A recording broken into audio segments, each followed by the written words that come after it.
U nastavku o drugim aktualnostima. U razdoblju prije korizme u sve više slavonskih i baranjskih sela održavaju se prigodna pokladna jahanja. Želja za održavanjem lijepih običaja, međutim, ima i svoju drugu stranu medalje. Pa smo istražili je li uvođenje nekih novih, ali i najavljena stroža primjena postojećih odredbi o sigurnosti prometa doista dovodi u pitanje širenje i održavanje ovih izvornih tradicijskih vrednota. Pokladno jahanje stariji običaj vezan prvenstveno uz graničarska područja kada su gizdavi konjanici obučeni u stare narodne nošnje jahali kroz selo pjevajući izvorne narodne pjesme. Konjanička povorka pritom obilazi više postaja i dvorišta gdje jahači bivaju toplo ugošćeni i počašćeni od strane domaćina. Kulturno-umjetničko društvo Josip Šošić iz Tenje ove će godine 22. veljače organizirati svoje 10. uzastopno pokladno jahanje. I ove godine očekujemo 30 do 40 odabranih jahača koji će stupiti u povorku.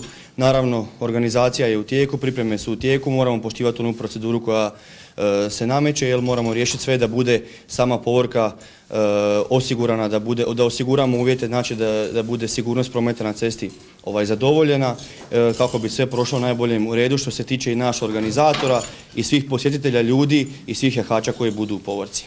Sve više sela ima konjogojske udruge koje već održavaju ili su namjeravali obnoviti tradiciju pokladnog jahanja. Neke od udruga 2014. su dobile organizacijsku odbijenicu jer nisu udovoljile svim propisima. Jahati se ne smije državnim ni županijskim, već samo lokalnim cestama, a policiji se 30 dana unaprijed prijavljuje točna ruta prolaska konjske povorke, postaje za zaustavljanje, broj udruga i jahača, redarska služba i ostali detalji.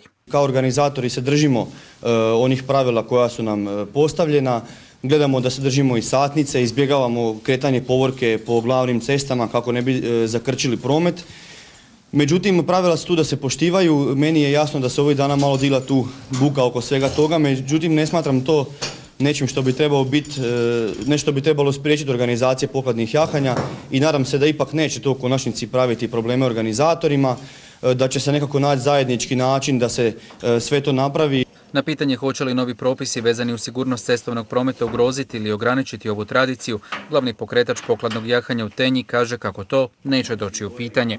Što više, kaže Mihaljević, reda mora biti kako bi se spriječilo izazivanje sasvim suprotnog efekta od onog izvornog, tradicijskog i turističkog.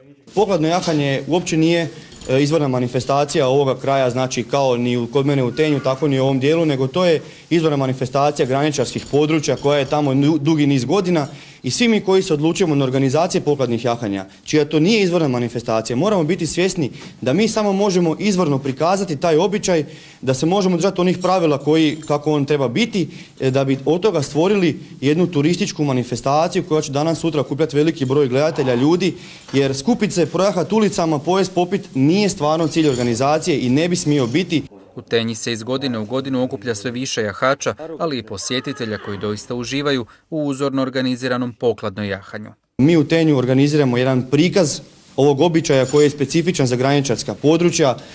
Imamo preko 1000 gledatelja i vjerujem da to već prerasta u jednu atraktivnu manifestaciju koja će danas sutra privući, ja vjerujem, i jedan broj turista, gdje ćemo mi jedan dio ove slavonske tradicije tih graničarskih područja moći prikazati ljudima koji u to vrijeme budu u Osijeku i recimo u ovom dijelu Slavonije. Nema druge nego doći u Tenje 22. veljače i uživati u izvornoj i atraktivnoj, ali i potpuno sigurnoj manifestaciji.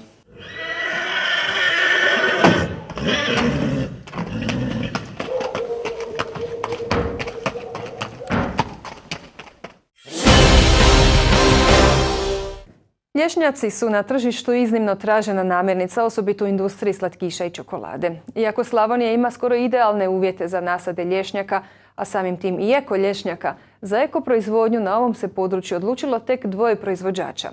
Bračni par Čes iz Laslova ima nasad od 600 stabala lješnjaka. Ovi ljudi koji nikad prije nisu imali ni kvadrat zemlje, postali su samouki stručnjaci i kažu, s lješnjakom mogu sasvim pristojno popraviti svoj obiteljski proračun.